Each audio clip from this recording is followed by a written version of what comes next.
Hello and welcome back to TNWKS, the Now We Know Show, the show where we discuss a topic of interest and by the end we will have learned something new and hopefully you will too. I'm Zak. And I'm Buzz, and in this week's episode we are going back to prepping again. Oh yes. Now it wasn't long since we last did a prepping... 2 weeks ago. 2 weeks ago. And the reason we're doing this is because just recently, I've been talking about this for a while, we have the UK government's Resilience Academy. They've talked a lot about it and they've been pushing it forward, and now we actually have the live website called prepare.gov. So that's what we're going to talk about. We've been waiting for this to happen. The website's gone live, so we're going to talk about, have we become a nation of preppers at last?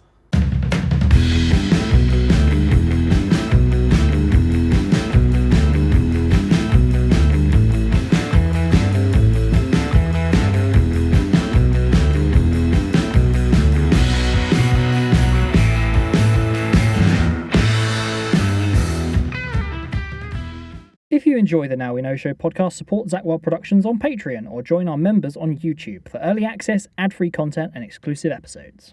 So, we are back in the Tower studio once again. We certainly are. It was getting pretty hot in the costume department. Wow. It has to be said that presently, as time of recording, in the UK, we're hitting around about 30 degrees. I know, it's insane. For us gingers especially, you know... I have red arms. It's on days like this we Good kind grief. of like hide out of the light of the day star because we shrivel that's up. why we've got the window open right now. We're literally sitting in a hot box. Yeah, we're up in the Tower studio. It has got a window, so we've opened that. So if you hear any background birds singing and stuff, it's just added background. It was a decision. We made the decision to open the window. Yeah, it's either we boil to death in here or any of the other studios, or we go to the one where we actually have a week, because all the other studios are basically Insulated, soundproofed, yes. And we don't have any windows to open in them, and so this one was today's prime choice because it is. I hate to say, but summertime has kind of arrived in the UK. It's crazy, isn't it? And it's too hot for us. Yeah, I know a lot of people out there love it, but I don't mind as long as it's overcast. And the sun isn't burning my skin. There's lots of shade around. Lots of shade, and maybe a light breeze just to take the edge off. That's nice. Anyway, so here we are. This isn't a weather report. It isn't a weather report, but we just want to get out that way because the other thing is, if you're watching this on YouTube, we've got nice knobbly knees out. Knobbly knees. My knees are perfectly wonderful. Thank you very much. I have my nice muscular quadriceps on show.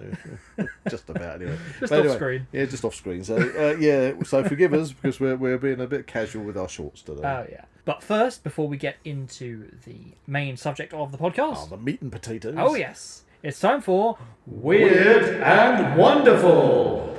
Okay, so I've brought in a weird and wonderful story this week. You've brought one this week, haven't you? Yes. Okay. So, it'd be interesting to see. This is kind of film themed. Okay, kind of film themed. And it's got very sunny photos related to it. Okay. Hear this. Mysterious monolith discovered in the desert near Las Vegas. Ooh, sounds a bit sort of 2001. It literally the picture looks very much like 2001: A Space Odyssey. Has it got any apes breaking bones? Well, and it's got some police officers taking a photo of it. Okay. That's not a social comment on police officers. No. Okay, so obviously this isn't a new story. These things have been popping up since 2020. Oh, right. So they've popped up all around the world. Okay. And it just seems that one has popped up. I'm sure. Literally a couple of days ago. I'm sure if there's some kind of alien artifact or something, we would know about it. It's like, it sounds more like an art installation. The last one was discovered in Utah in November, like in the middle of the desert. It was found by some rangers. And it was 12 foot high. Why put something I'm kind of thinking in the desert? I'm kind of thinking, well, look, if you can actually get your hands on one of these, it's not going to be difficult to see if it's just made of plastic, metal, hollow, concrete, whatever. Yeah. So I'm thinking it must be, which this does sound very weird and wonderful. Sounds like some kind of art installation. So you're saying that instead of aliens, it could be like a Banksy or something? Yeah, But not I Banksy. suppose what I'm saying is it could be. Or is there like an underground network of monolith What, and they distributors? sort of pop out the ground every so often. Oh, no, I was talking like some kind of like secret society. Monolith erectors. Good grief. Oh dear. Anyway, no, actually, maybe it's a bit like crop circles because I don't know. Actually, I don't know off the top of my head. It's something I have to ask Glenn, our resident, cryptozoologist and everything funky kind of guy, and he may well know about. Great description, by the way. he knows all the stuff about supernatural stuff and all the rest of it, but he might know more about crop circles, and that's what I was going to say. See, because in the UK, you know, in the summertime especially, we get a lot of crop circles, the patterns and frankly, they're made by people, to be honest, with a wooden board and a bit of string, but and some effort. and some effort overnight. But some people obviously believe that they are left by aliens. So maybe these monoliths are kind of a bit like crop circles, you know. Yeah, but it just seems very impractical to like hoik this massive monolith out into the middle of the desert. Well, isn't it just as impractical for like, you know, half a dozen people with a plank and some string clonking through some poor old farmer's field, making some fancy pattern? I don't know. I mean, I've got to take my hat off or my bandana off to them for the effort they go to. Well, at least there'll be trees around in the UK. You can hide under them in the sunny weather. But the difference in Utah or somewhere like that, middle of the night, literally apart from maybe the odd rattlesnake, nobody's going to be there on that shore. Fair, okay. It's probably easier to erect a monolith in the middle of somewhere like that. Do you have to keep saying erect like that? Well, because there you go. All right, install a monolith. There you go. Anyhow, so that's this week's Weird and Wonderful. So okay, you think it's for art reasons? Well, do you know? Did it give any? No. It's a mystery, an ongoing mystery. Ongoing mystery. Well, I'm thinking art installation. I don't think it's some kind of big space baby in space floating some around. kind of network, interdimensional aliens. Some kind of network by Elon Musk to have these kind of antenna points all around the world. It's actually 6G. Yeah, and then you hit a button and they all sort of like join up, and make this kind of new network. Connect to the what is the satellite networks? What are they called? Yeah, Starlink. They connect to the Starlink satellite network. Yeah, maybe it's creating a Death Star as the planet. Who knows? We're just going off into which wild wasn't actually a star because it was kind of a moon-ish. Oh. But there you go. Honestly, Death Moon doesn't sound as good, does it? Death Moon. I don't know, that's a good name for a band. Okay, Death Moon, yeah. Here is introducing Death Moon! Death Moon and asteroids. Oh dear. You get some cream for that. Anyhow. Let's get on to the subject of the podcast now, shall we? Yeah, we go. I've got some notes, you've made some notes. Yeah, I've got a good list of questions for you here. Oh, crikey. You're flapping your questions about at me. Okie dokie. Okay. So hit me with it, Zach. Hit me with it. So we're talking about the prepare.gov website that's recently been launched. We are. So, meat and potatoes. Okay. What is the Prepare website? It is a website on the internet. No. Wow. We're learning loads of stuff on this podcast. Okay. So let's go back a little bit. This is linking obviously to our other prepper episodes. Yeah. So let's go back a little bit. Yeah. Okay. I discovered, maybe a year, 2 years ago, that local authorities across the UK, I think there's 38 local authorities, have what they call a resilience forums. Yeah. Okay, and these bring together the emergency services and volunteers and everything in these different authorities. So if there's an emergency, that they can call upon. Everybody can. Interact with each other and make. It's a community, isn't it? Yeah, it's a community, but it's a way of making sure that if there is an emergency, everybody can stay in touch that has to obviously suddenly mobilise to deal with that emergency. Okay, so you've got these resilience forums, and if you look on these 38 local authorities, like for our one is Mid-Beds in Bedfordshire, then it gives you all this information about, grab bags, making preparations to protect your house, your important documentation, all these things. These things that has been in the consensus of preppers for many years. So if you're a seasoned prepper, so if there's any preppers, this isn't new. Yeah, this isn't new for somebody called a prepper. or considers themselves a prepper. But for Joe Blogs, it is. Yeah, for your everyday citizens, they probably don't think about those things. Because, to be fair, and I have to be fair, we in the UK live in a very although some people would probably take umbrage with this, but compared to a huge amount of places in the world, we live in a very, very safe, secure, and you might even say boring society, because really not a lot happens. But I mean, obviously you get the... And a lot of people take that for granted. Yeah, take it for granted. Because it's a very safe We live in a place. very safe environment, and people might take umbrage, but let's face it, we don't have, like, in America with the mass gun shootings and stuff. Yes, we do have the odd shooting, and we do have stabbings, we have violence on but the everywhere streets, does. But everywhere does. But in the UK, considering our police force still walk around, although we have armed response teams, but our police force are not armed, and generally when it comes to managing protest marches and things, the worst thing that happens is people will damage the odd statue or throw some paint up the front of a university, or just recently, I think it's Stop Oil or whatever they're called, chucking orange paint over Stonehenge, which is very naughty. That is and it's very stupid. How can you get anyone to even respect you? Nobody's going to respect people. What did Stonehenge do? And nobody's going to respect any protesters that do crappy stuff like that.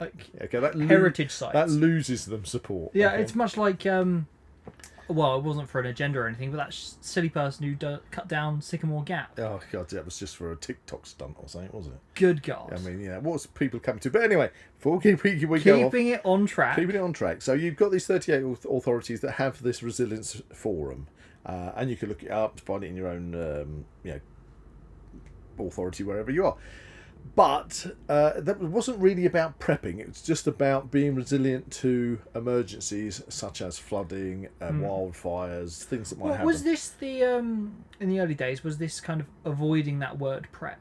Yeah, prepping? yeah. I think to be resilience. To be fair, they've continually used the word resilience. So is this part of the Resilience Academy thing? I believe it is, because if you can go, you can basically pump into Google Resilience Academy, and it'll take you straight to the government website and tell you all about their Resilience Academy plan for bringing together, as I've said, local authorities, emergency services, local businesses, and ultimately volunteers and the citizenship in general. So the thing is, though, with the resilience forums, it was never really pushed as being prepping. But what they did have, if you remember, is they pushed the go in, stay in, tune in initiative. Yeah, that's it. Okay, so it was there, sitting there deep in the background with nobody really knowing about it. Well, that was the thing, because that, at the time when we addressed it in the podcast, we literally said that no one had heard about it. Yeah, nobody had heard about it. Has that changed now? No, not really. Okay, so not very many people had heard about it at all. Maybe I'll address that a bit in a moment, but not many people had heard about it. And moreover, and I don't want to focus on this part too much, because I think we're going to come back and do another more in-depth podcast on this, because I need to send a few emails to a local authority and find out about this. But it was the whole go in, stay in, tune in initiative. Because that, if you do a search on the internet, very quickly, go bang it into YouTube or whatever, you'll get public service films coming up, which are American based. And I think a lot of this Resilience Forum information, and now the prepare.gov website, kind of takes a lot from the Federal Emergency Management Agency from America. Okay? Well done. Is it FEMA? Yeah, FEMA. There you go. Federal Emergency Management Agency. And they've got, if you go and have a look on their website, they've got loads of information, including all about prepping and making sure you've got preps and things. So is that an interesting comparison between the American website and the UK's? Yeah, and I have been comparing the two. But what I'm saying is, with the go in, stay in, and tune in is all based on if there is a nuclear event. So they call it if there is a nuclear. Well, they're not saying it's nuclear strike as such, but it's if there is a nuclear event. Yes. Okay. Which could be accidental. It could be could be terrorist, it could be whatever. anything nuclear. But the whole point of the Yeah. go in, stay in, tune in is if you look on the local authority websites, it tells you to go in and seal up all the vents and seal up anywhere there's drafts coming in, and stay in, tune in to find out what's going on, and then when you hear the all clear.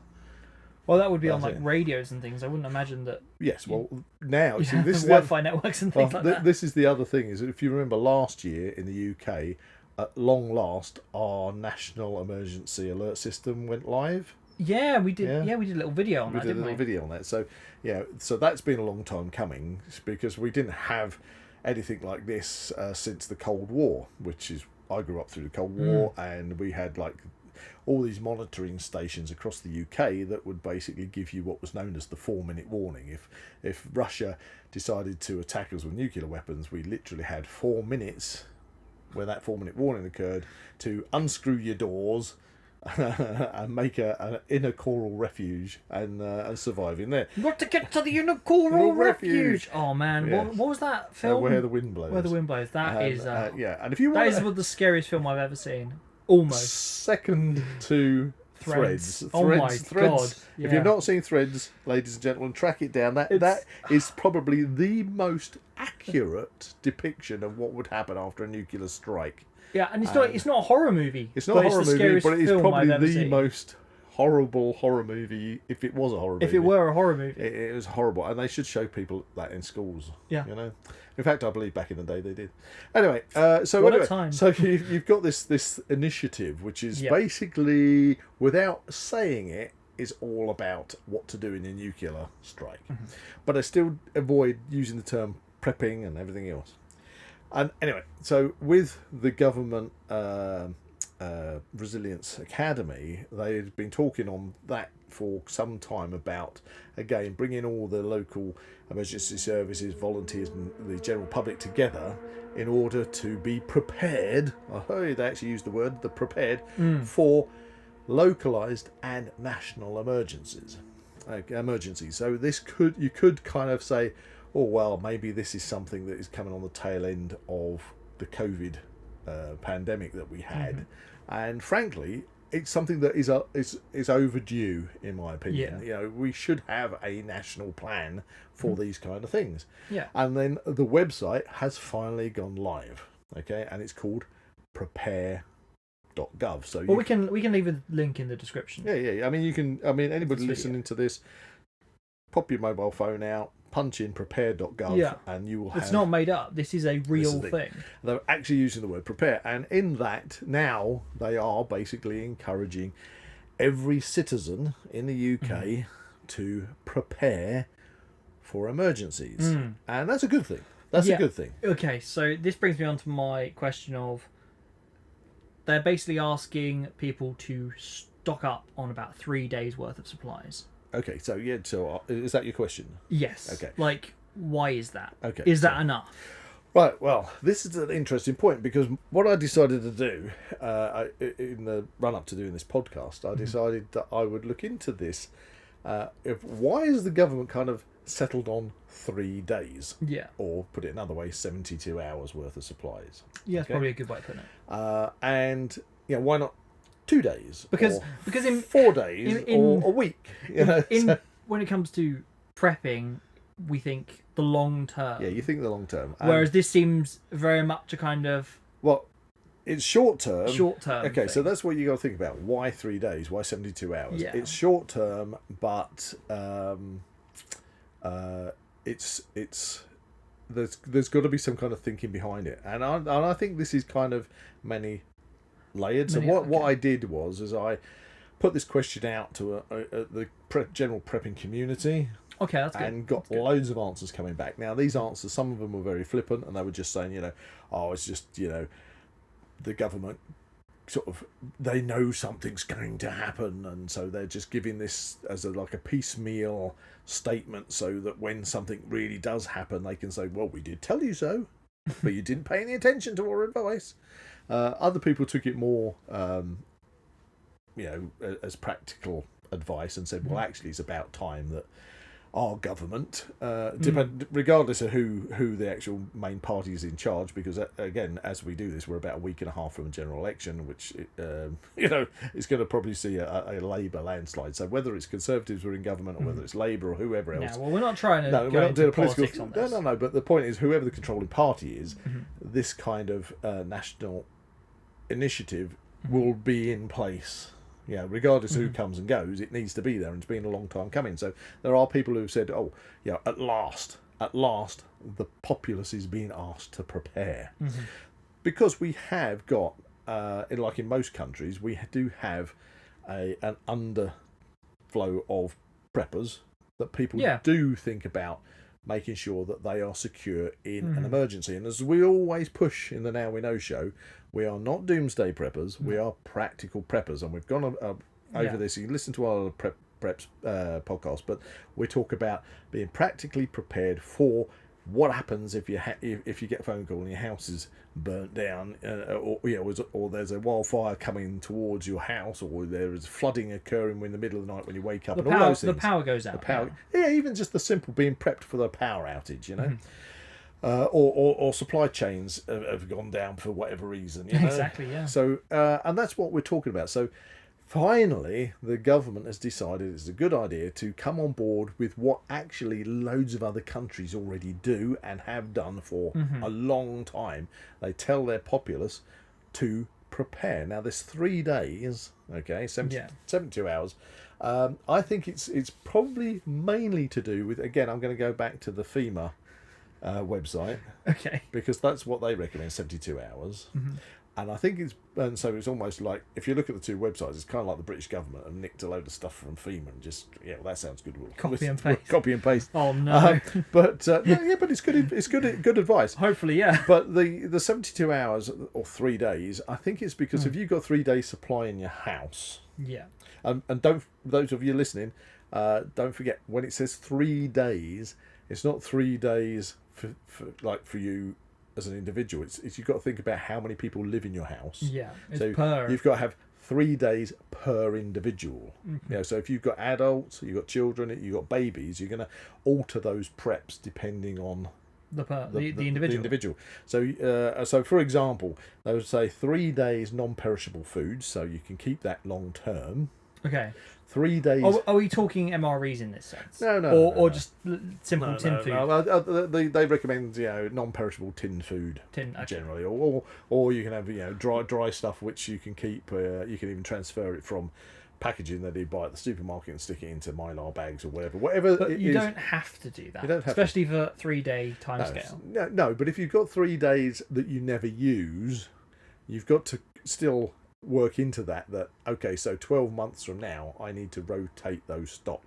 Stock rotations, yeah. Stock rotation, even on that. But you've got 3 days of food per person and 3 days of water, and the recommendation on that on the Prepare website is that obviously 2 litres per person drinking water a day, minimum, but up to 10 litres of water per person per day. So for other stuff, like because cooking and you've got cooking, hygiene. For example, if there was a water supply problem and you can't flush your toilet, you might need water. You can only. They always say if it's yellow, let it mellow. If it's brown, flush it down. Well, if you've got the facility to, So, but if your system's not working because you've got no water, then having that extra, the up to 10 litres would at least give you excess water that you can use to flush if you need to do things like that. So it's the 10 litres for whatever. Yeah, so that would be plus for one. The 2. Yeah, no, 10 litres in total. Oh, in total, including drinking. Yeah, so 2 litres for drinking, up to 10 litres in total. Right. Per person. Okay. So, we've got a family that lives close to us, which you've got 2 adults, and I think it's 4 children. So there you go. So there you've got 6 individuals that you need. Therefore, that's like 60. If you're going for 10 litres, that's 60 litres of water. Yeah. Per day. Well, per day. Yeah. So that's 3 days. So that would be 180 litres of water. Well, I don't imagine them storing that at all. That's a big storage problem. That's a good point. And we're gonna, how do you store that? Okay, that's a good point. If you're living like a flat or something. And this is part of what I was saying about the whole 3-day thing. So if you're talking 180 litres of water plus 3 days worth of six lots of food for 3 days, yeah. So you have a storage issue. Yeah. Right. So again, I initially feel, to answer your question, it's 72 hours or 3 days is probably been factored in as being the optimum amount of supplies you need in an emergency before your local emergency services might get to you and establish distribution points for food and fresh water. Yeah, right. They might get to you earlier than that, but hopefully 3 days you're not going to be left for That'll see you by. Exactly. Now, but you bring up that other interesting factor as well. Even with 3 days, that's a lot of storage space. Well, just in the instance of our people that live near us, that there is 6 people in that house. That is a lot of water to have to store. Yes, a lot of water to have to store and a lot of food to have to store. Yeah. And so you've got to factor that storage space into your home. Exactly. Or into, and this is the thing, don't go immediately thinking about, we should maybe think about doing a podcast on water prep and food prep, but don't go around just saying, oh, I'll chuck it all in the attic space, or I'll go and put it out in the shed outdoors, because food goes off if it's not stored correctly. If it gets hot, cans can expand, things can go off. If it's out in an outbuilding, rats and things can get at it. All sorts of things. All sorts of things could happen to it. It might be if you went and said, "Oh, the only place I've got to store it, I'm lucky enough to have a house with a garden. I'll stick it in the shed down the garden," and then you have a flood, and it's all. Your investment's gone. Your investment's gone. Depending on whereabouts you are. So, for example, say you're in a high floods risk zone, those stores you may well from a practical perspective, say, well, if I'm going to have 3 day stores, I want to get them upstairs, above any potential flood level. Yeah. So you've got to obviously that's kind of the personal customization of prepping, isn't it? So 3 days, I think, because of the emergency services getting to you. 3 days, because anything more than 3 days for most people would seem just a ridiculous amount of storage space and everything else. Okay. And 3 days because affordability. Yeah, right. I think you're asking, the government are asking the general public to suddenly, everybody. So this is every single person in the country. If you're meant to have, each man, woman, child, baby, whatever, to have 3 days worth of food and water supplies. Calculate that over 70 million people. Yeah, that's a lot of stock, and not everybody in a cost of living crisis at the moment can afford to just walk out and get 3 days worth of stuff. Well, a lot of people live days to day. Well, that is one of the things we've discussed before. Again, we live in that 24/7 society where a lot of people don't even bother stocking food just to eat normally. Yeah, people will just buy in a takeaway. They might have a few bits in the cupboard in the fridge, but generally they're going to work. They're having their lunch out, or their place of work supplies lunch. So exactly. They get up in the morning, they have their breakfast, or they grab something at the coffee shop on the way into work. They eat at work. They come home. They might grab something for an evening meal on the way home, because they've got a long commute and they hardly have anything in the house. So we've got all sorts of different practical things you've got to look at depending on who you are, what your needs are, where you live, what accommodation you're in. So 3 days is kind of a target that I think that is achievable.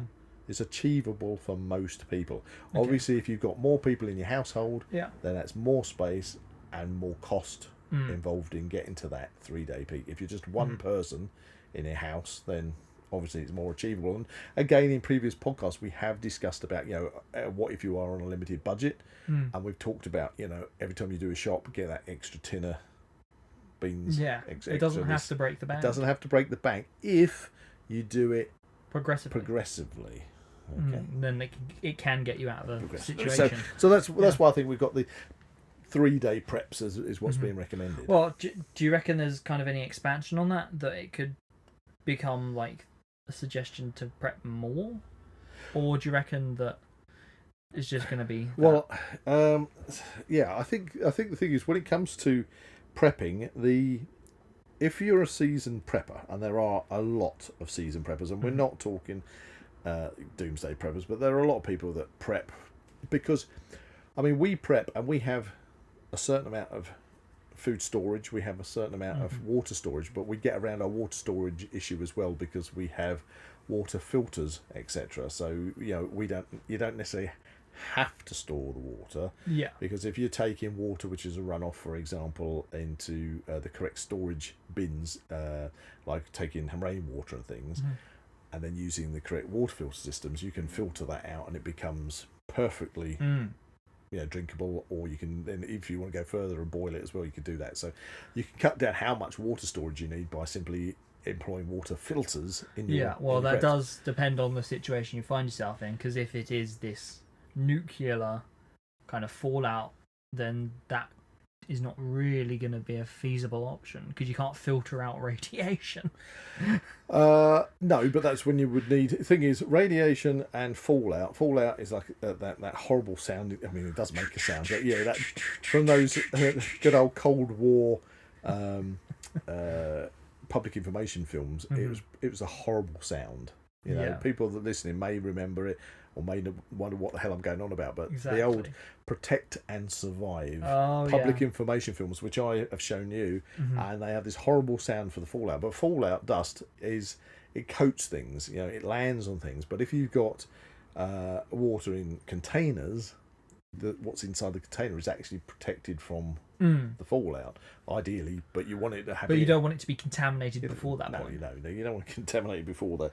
But what we're talking about is by suddenly introducing this whole mindset of prepping, to a country that hasn't done that before.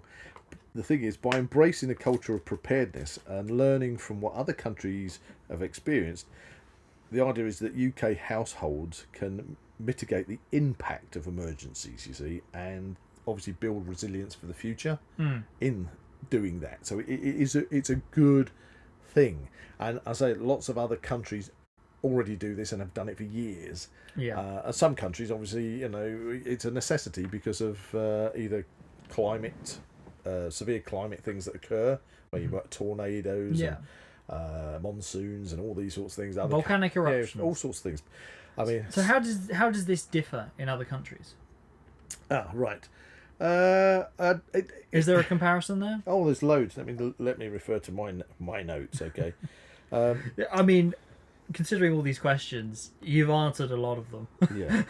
Okay, so a case study I was looking at which is Sweden. Okay, so Scandinavian countries, they're always known for their harsh winters and have long practiced emergency food preparedness. So they have a strong sense of social responsibility and emphasis on sustainability in these countries, because they have, especially in the more northerly Scandinavian countries, you get literally 6 months of darkness, and so you don't know when you're going to get snowed in. And these nations encourage households to store non-perishable food items such as canned fish, whole grains, and a whole plethora of things to make sure that they get through those periods where they might be snowed in and just literally can't get any supplies through. Emergency services can't get supplies through and things like that, you see. So Sweden's Civil Contingencies Agency sends out brochures to households detailing essential items. So they're sending out these brochures to their citizens detailing emergency items and the best way to basically get ready for emergency preparedness, including their food and water. And this proactive approach has raised public awareness and increased overall preparedness throughout the country. So in Sweden, it's become the thing you do.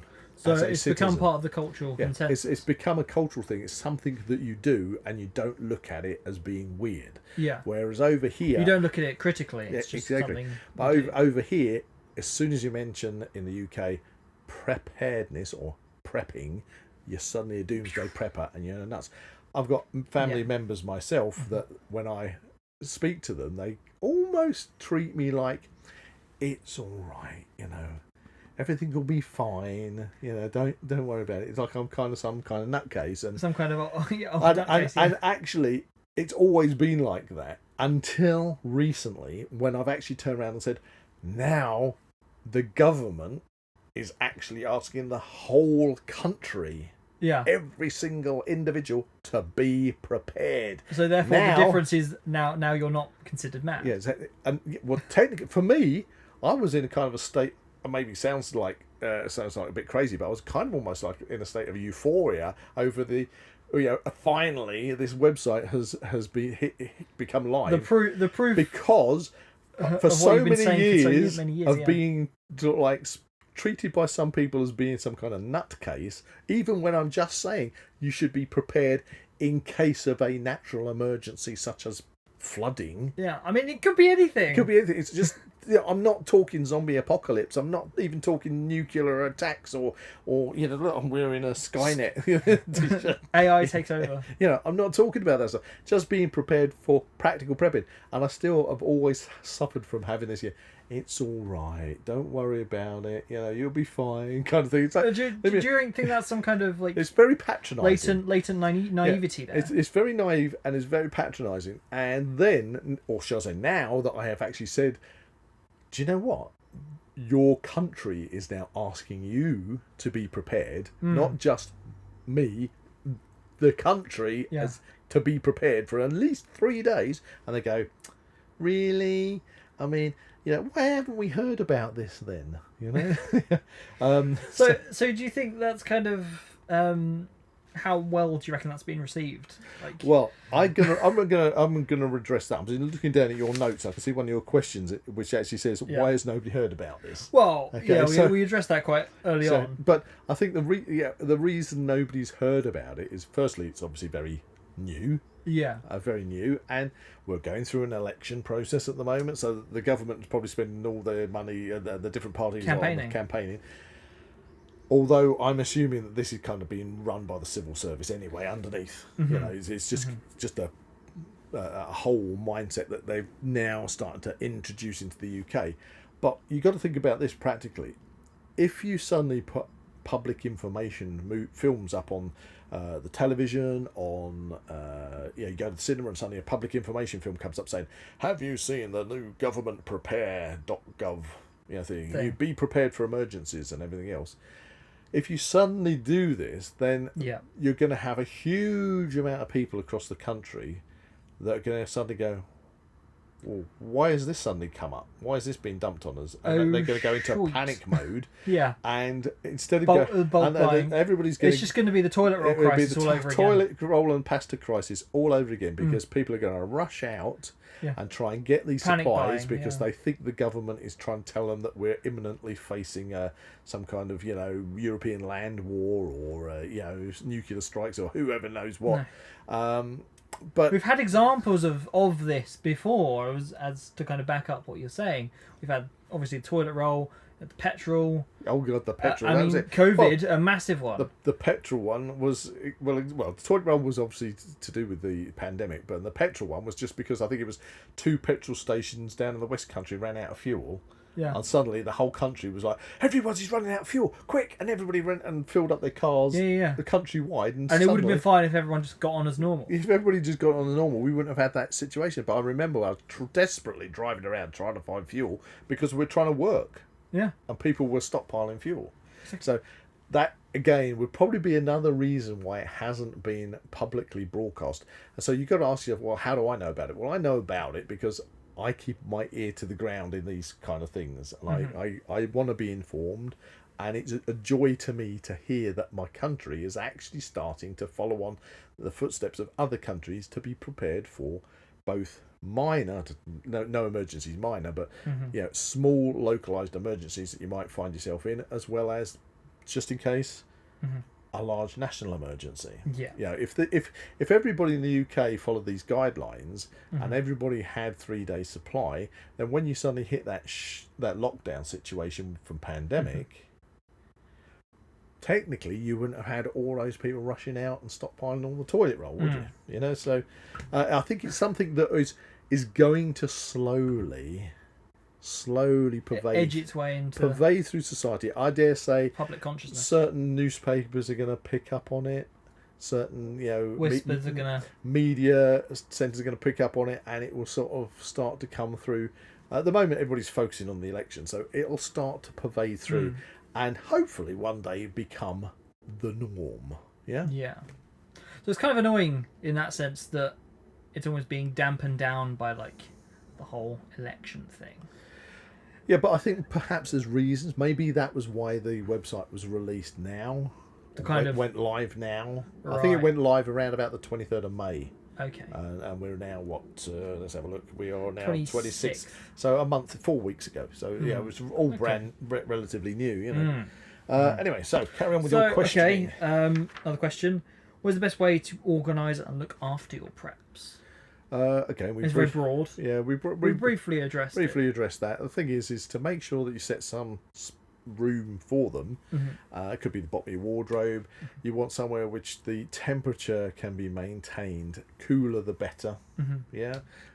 Some people do have basements and things.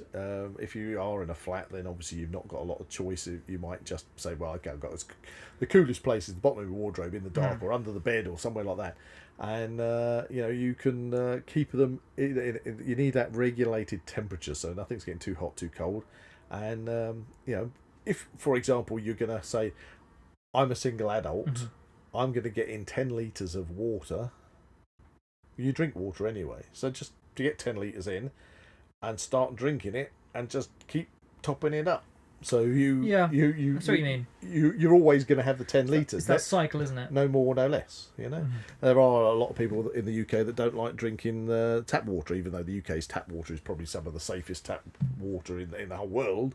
But people still choose to filter that. So anyway, so another question here. We've talked about other countries. You've mentioned Sweden. What's the difference between prepping in Europe and China? Oh, that's a good question. Prepping in Europe and China, right? It's mainly, I would say, down to transportation. Go on. Okay. So in Europe, we and again the UK, we don't produce enough food and supplies for our population. Okay, we're a very small island. Our population has exploded. So now we're topping, I think it's around 70 million people in the country. I mean, there's 10 million people that live in Greater London itself. It's a crazy amount of intense, amount of, the conurbation where people live. Is so dense. Dense. Thank you very much. So dense. And so what we do is we're continually importing food to sustain our population. So that relies on supply chains. Yeah, and that would be the same across Europe. So your supply chains, and if the supply chain, I think, it was a couple of months, or it might have been the end of last year, there was a ship that got stuck in the Suez Canal. Yeah. And suddenly that caused a blockage, which meant that, almost overnight, supermarket shelves were starting to get depleted because you don't realise how many thousands of tons of food are consumed on a daily basis. It's stuff that's taken for granted. So when you want food, you go to the shop and get it. So you rely on that. So when you get a kink in that transportation, then you suddenly notice, where's the food coming from? You're suddenly noticing that certain items in aisles are going. Especially on a global scale now. And obviously talking about the conflicts that we have at the moment, because obviously with Russia invading Ukraine, that caused a huge issue with because the Ukraine is like the breadbasket of the world. So that meant that grain wasn't getting out of Ukraine at the time. People in Africa were suffering because they weren't, their main supply was Ukraine. In Africa, they've got a saying bread is life, and they just weren't getting the grain to make the bread. And all these kind of things. So if you get that transportation network gets messed about, and that's kind of what the Houthi rebels are doing at the moment. They're attacking shipping, and the Americans and British, and there might be other nations involved to trying to protect the shipping. A lot of shipping has diverted around the South Africa to come up with, which I think adds about 3,000 miles on their journeys, and increases the cost of the food because they've got to have the cost of the transportation. However, if you look at somewhere like China, possibly Russia as well, their food networks, everything that people eat doesn't usually travel more than 100 miles to get to them. So what you're saying there is they have more kind of self-sustaining. They're far more self-sustaining. Societies. Yeah, so when you've got less reliant on when that, something that you need chain is only coming in 100 miles, or, transportation to you within your country, you got no problem. You don't necessarily have to think about prolonged prepping, but if you're in a country which literally survives on a knife edge day by day of its supply chains, if those supply chains get cut, then you have huge problems in those countries. Somewhere like China, not so much. There you go. Okie dokie. Just trying to think of some questions that we haven't been answering. What have we got here? It's quite okay. So the Conservatives have suggested in their manifesto that they will bring back conscription in the UK. How does that compare with other European countries at the moment? Right, so conscription. Now that's interesting you should bring that up, and I'm assuming that you brought that up because of the connection between prepping for emergencies and the potential of a wider conflict, perhaps. Well, we brought up Ukraine, and we've been talking about other countries here, so just bring it back home. Bring it back home. So when it comes to conscription, now, okay, so we've found, and I'm at the Now We Know show, we're not into conspiracy theories. Okay, we always say that. We're trying to steer clear of politics as well. Trying to steer clear of all sorts but of things. It is a question. It is a question.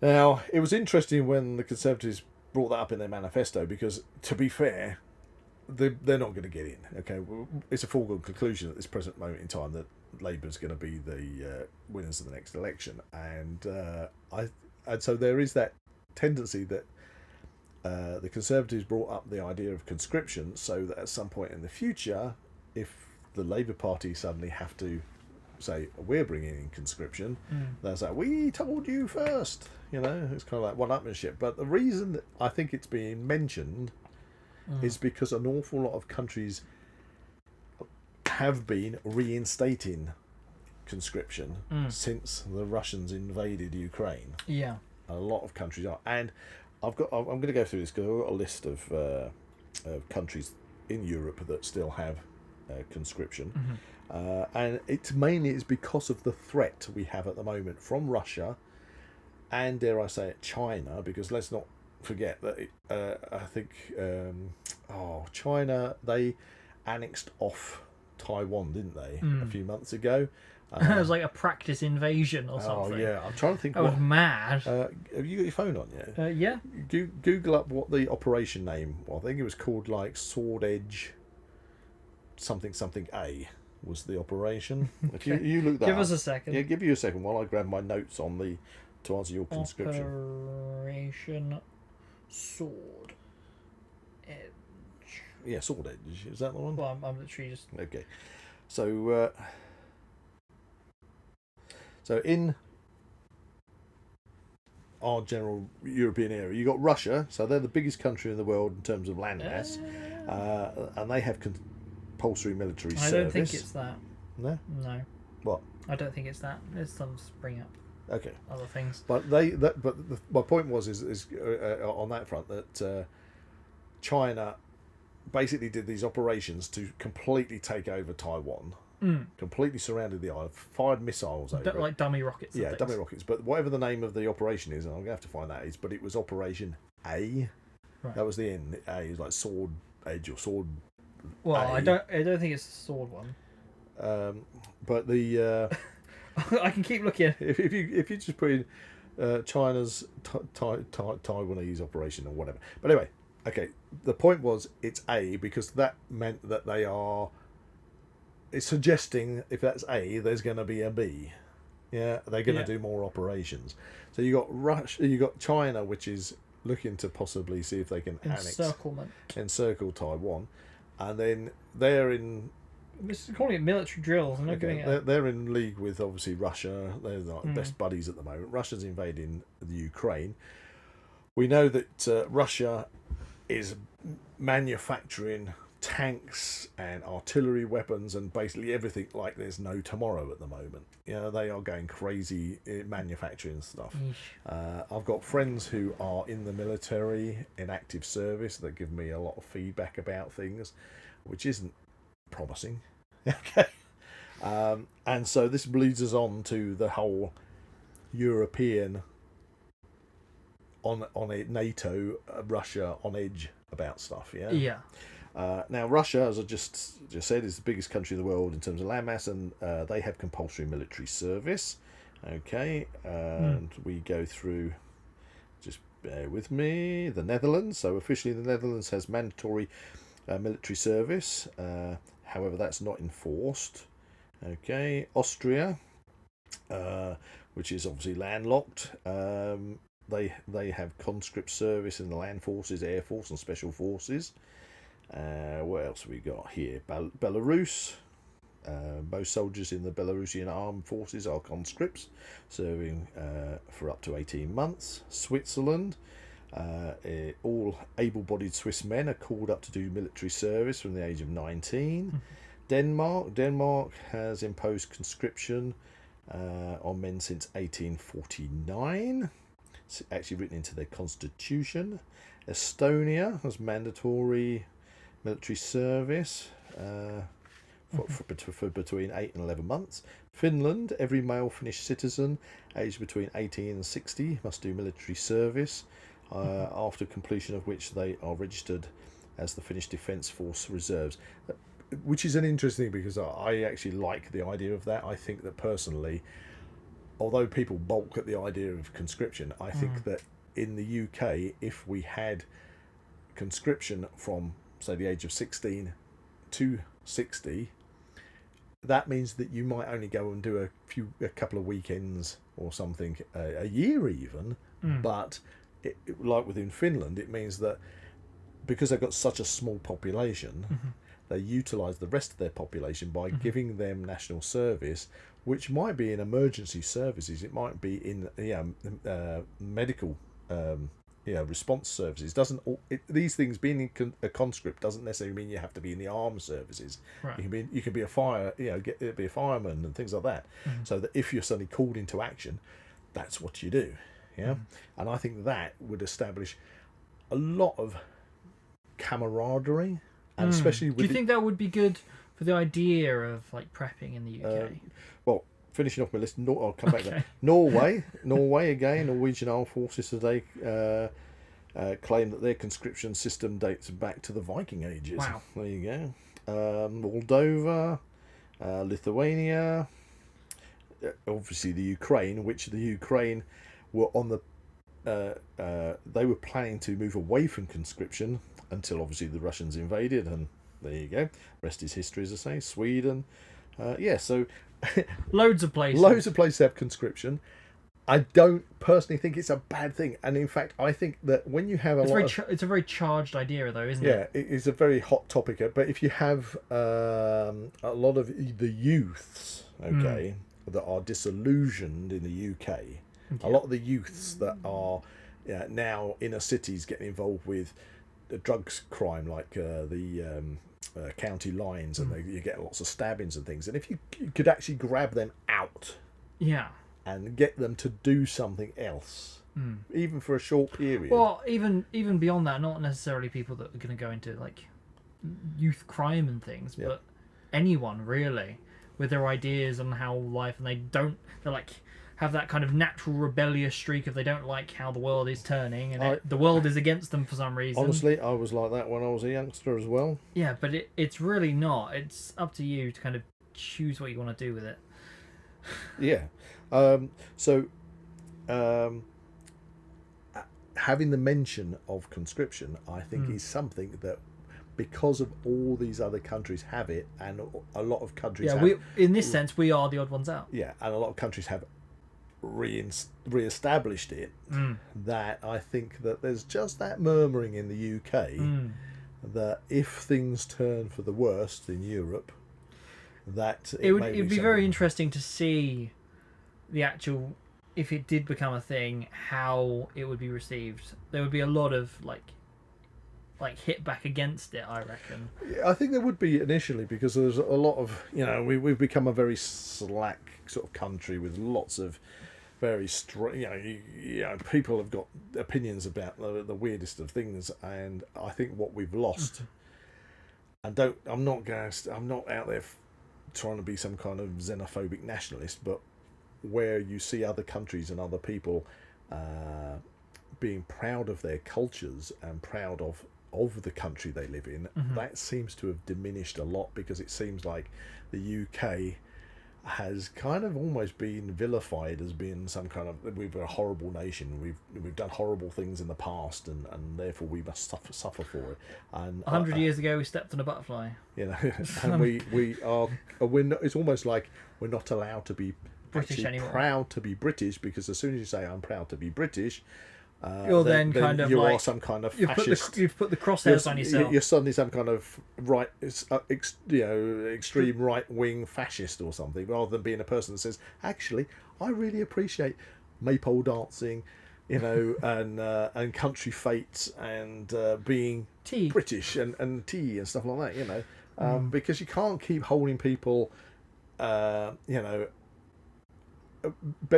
like a benchmark of what has happened in the country's past. It has to stop at some point. Because I mean, in this sense, like with the Romans, we were like we were occupied by the Romans. The ancient Britons were basically slave race. The amount, thousands of Gauls and Britons and all the other European tribes that were carted off to Rome, chucked into the Colosseum. For entertainment purposes. Should I be offended by that? The Vikings, take the Swedish and the Norwegian Vikings. Their biggest slave port was in Dublin, in Ireland. They traded in slaves all the time. So slavery and all these things have occurred. So when you see somebody, where's the line? What I'm saying is, when you see somebody in Bristol, or people in Bristol ripping down a statue because it offends them because of the slave trade, and I don't get into a political thing about that, but this is a symbol of slavery, then why are we not going to say Rome and saying, right, we want tear down the Colosseum, Italy to give us all an apology for enslaving us, and let's knock the Colosseum down, because obviously that was a centre for putting slaves to the sword and making them get eaten by wild animals and all this, etc. So you have to, at some point in a society, in a logical society, say, okay, that's history. We learn from history. Mustn't be forgotten. But you got to call it a day. In that sense, tearing it down, being offended by stuff, getting rid of it, basically censoring these things that have happened in the past, it is removing that for the future generation. Yeah, then the future generations don't learn. And it's just repeat. Then we are destined to repeat what's happened in the past. And that is how society falls. But your question was about conscription. Yes, and therefore you're going to get opposition to that idea. Definitely. But I think what we have in what has been happening is, obviously we've got the go in, stay in, tune in initiative, which has been like bubbling away that nobody's heard about. The new Prepare website is actually attached. You can go to the website and then from there link to your local authority, those 38 local authorities' websites, and read up all about that stuff. Just kind of acts like a hub then. It acts like a hub, and you've got obviously, there's that murmur of conscription, there's murmur of troubles in the world. I think this is all the whole reason for this is because there is a potential for more than just maybe the outbreak of another pandemic or extreme weather conditions or something. Again, I'm not going down the conspiracy theory route with this, and I'm not trying to be alarmist or anything. What we're trying to say is, yes, at last we're getting some practical, positive advice that I think every citizen in the UK should follow, rather than regardless of the situation. Rather than poo-pooing it, look at all the other European countries. Look at it objectively. I mean, take Switzerland, for example. Switzerland is a country where, until recently, every single house that was built in Switzerland had to have a bunker. Yeah. Okay, and it had to have a supplied bunker, so you have all your supplies, and they'd send a government official round to basically tick box that you've got it all in place. Switzerland, even now, with their emergency alert system, means that the whole population of Switzerland, if there was a national emergency, they could all get to a bunker wherever they are. They could basically bunker the whole of their population. Nowadays, I believe it's not mandatory to have bunkers in properties, and from reading into it, it would seem that a lot of places have now, where they've got houses and they've got this bunker space, they're changing them into games rooms and things like that, but they still have a bunker. Yeah. And because it is so deep rooted in the society that they still see a good reason to have supplies and to be prepared. And I think that's what we need to do in the UK. We need to establish that. We are now just getting that tiniest in the past month. Although not many people have heard about it, and it does actually say on the website to spread the word. So that's what we're doing here today. It is the first little step on the ladder to getting the UK and its citizenship to actually be practical preppers. Yeah. So do you think, out of the things that have happened recently, like the pandemic, war in Ukraine, do you reckon this has kind of brought this into the public eye, made people aware of it in order to kind of enforce this idea? No. No. I think a lot of people are still pushing it away. I think people are either very, very they're in their own little bubbles, blinkered to change, and even after the pandemic, call it a fiasco if you like, but the pandemic, I mean, it cannot be questioned. Thousands of people died from COVID because thousands of people had really bad adverse reactions to it, whereas other people were just going, I've had a bit of a cold, like it's nothing, Well, if you're one of those people whose immune system was literally eating away your own internal organs because it's gone bonkers, you're not going to say it's just a bit of a cold. So, but the people that go, it's just I don't know why I'm in lockdown, this is silly, then they're going to, they have, now we're out of lockdown, that's the past. Don't even think about it. They're not even interested in thinking about what if it happened again. Well, that's the thing. It wasn't that long ago that we were all wandering around with masks on. Exactly. Now now whether you did or whether you begrudged that and hated it, whether you're one of these people saying masks did work, masks didn't work, blah, not interested in that. The point is, if you'd all had those preps, you wouldn't have had all those shops being stripped out. Okay? If an emergency occurred that was unforeseen, and the government alert system suddenly pings saying, we've got this issue that suddenly occurred, can you please all, duck and cover, you've got something. Yeah. Somewhere. So being prepared is nothing other than what our grandparents used to do. You had a larder which was stocked. I've said this before. Back in the day, people didn't keep dumping like they do these days, supermarkets and everything, on a daily basis, just dumping tons upon tons of perfectly edible food. Or people... For the slightest thing. People going in... A dented box. Come on. Dented box, can't sell that. Right, in the rubbish. People who have bought food and it says, the best before date was yesterday, I can't eat that, so I'll throw it in the bin. Well... things like that. So even...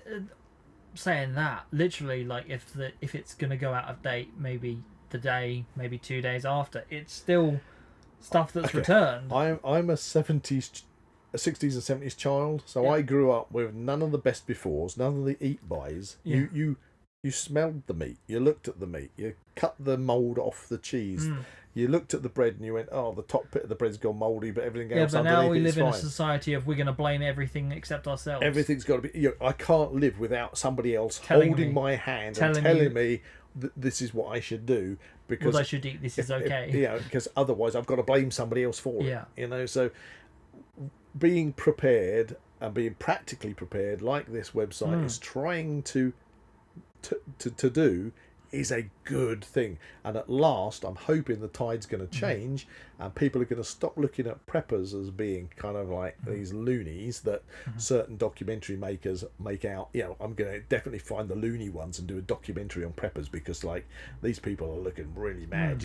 Ooh, when the space aliens invade, or the zombies, or whatever disaster that, like, you had Doomsday Preppers, the actual TV series. Doomsday Preppers. I think remember it was on that Netflix or something, and it was very much, it kind of felt like that was the vibe. They emphasised on getting the craziest people, or if they weren't technically crazy, they kind of wanted to portray them as being crazy, you know. Yeah. And so anyway, so this is actually practical advice. I think anybody listening to this, please go and click on the Prepare Gov website and actually take some steps. Think about it. It's not a bad thing, okay? Yeah. Be prepared. I noticed this last one. Okay. Last question. So, are we now a nation of preppers? Okay, that is a good question because, again, to round this podcast off, I put that question up on Preppers Forums. I said, now that the government are technically saying being a prepper is no longer a dirty word in the UK, now that the government are asking every single citizen in the UK to have some preps. Does that mean everybody is a prepper? And I got a lot of massive varying feedback because sometimes they say, no, you're only a prepper if you're prepping for the long term. 3 days prep doesn't make you a prepper. And I had to come back to that and say, well, you all start at some point. You all make the decision at some point. It's obviously being an individual I suppose decision. it's not really what you have, it's the mindset. Exactly. You hit the nail on the head. It's the mindset. So all the people that consider, you can compare and contrast what you've got, I've got, and every which way, but all the people, it's really got to be a decision. Exactly. All the people that consider themselves preppers at some point went out and bought that first tin of beans. They went out and bought that first, little bit of preps to start their prepping. Exactly. So did they become preppers at that moment? Or did they become preppers only because they're in it for the long term? I think you've answered the question. Yeah. It's once you start turning the public mind to people thinking about it becoming just part of your everyday lifestyle, it becomes a mindset. Yeah. That's when you have a nation of preppers. So we're far from being a nation of preppers, but we're a couple of rungs up the ladder. The couple of runs up the ladder, and I think we are just started to say prepping is normal, prepping is good. Yeah, that's what we want to do. We want to normalise it. Yeah, it's a normal thing to be a practical prepper. Exactly. There you go. And that's where we are. So that's all about this wonderful new website. I'm saying a wonderful new website because, yes, it's normalising the concept, the mindset of prepping. Exactly. Okay. Which leaves us off with one final thing, and that is Wisdom of the Week. Well, I've tried to think about a wisdom which would be apt for this one. Have you got one? Yes, I have. Okay. And it's going to come back to one that is definitely prepper orientated. Okay, I am ready. Bestow your wisdom. The wisdom is something that I've said before in other podcasts, but there's bound to be people listening to this that haven't heard this before. Go for it. And that is, it's better to have and not need than to need and not have. Think about it. Okay, think about it. One more time. It's better to have and not need than need and not have. There we are. And that sums up prepping. Because if you've got some preps and then you don't need them, but they're there, that day that you suddenly do need them, you're fine. Yes. But if you haven't got them and that day comes, you go, oh crap. I wish I'd taken that advice. So there you go. There we are. If you enjoyed this podcast, please like and subscribe to this channel and comment below any suggestions of further podcasts and topics and activities you'd like to see. Oh, there's thousands I can think of. Oh, anyway, yes. It's great. Thank you, everybody, for listening in. That's a big goodbye from Zak. And that's a be prepared, dib dib dob dob, I was a Cub Scout, be prepared from Buzz. That was way better than mine. Yeah? Yeah. What was it? Well, I just said big goodbye. I should have said something else. You were a scout. You could have come out with something. Anyway. Well, I didn't do the dib dob dob thing. Whoever's listening, make sure you're prepared. See you in the next one. Yeah. Bye for now. You can find the Now We Know Show podcast on YouTube, Spotify, Amazon Music, and Apple Podcasts. Keep up to date with everything ZWP on Facebook and Instagram, or visit the Zak Wylde Productions website at www.zakwyldeproductions.com. And remember to join us on Patreon or become a YouTube member for early access content and exclusive episodes.